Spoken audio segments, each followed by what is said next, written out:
এক দুষ্টু লোক একটি জলপরীকে আটকে রেখে তার ম্যাজিক পানি 1 ডায়মন্ড করে বিক্রি করতেছিল। তাই দেখে এক মহিলা পানি খেয়ে সুন্দর হওয়ার আশায় আসে এবং সে সেই পানি খেয়ে সুন্দরও হয়ে যায়। সেই খুশিতে সে লাফালাফি শুরু করে, কিন্তু পানি শেষ হওয়ার কারণে জলপরী মৃত্যুর মুখে চলে যাচ্ছিল। এই দেখে এক পঙ্গু লোক আসে এবং সে 1 ডায়মন্ডে 1 গ্লাস পানি খেয়ে নেয়। পানি খাওয়ার পরে সেই পঙ্গু লোক পুরো সুস্থ হয়ে যায় এবং সে লাফালাফি শুরু করে দেয় এবং সে তার সেই চেয়ার নিয়ে ফেরত চলে যায়। কিন্তু এই সময় জলপরী পানি কমে যাওয়ার কারণে পুরো মরে যাচ্ছিল।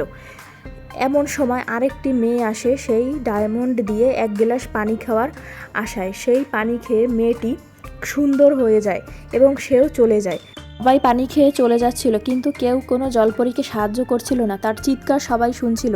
এমন সময় তার চিৎকার শুনে একটি পঙ্গু মেয়ে চলে আসে এবং সে 1 ডায়মন্ডে জলপরীকে বাঁচাতে যায়, কিন্তু সেই ভণ্ডলোক তাকে বাঁচানোর কোনো সুযোগ দেয় না।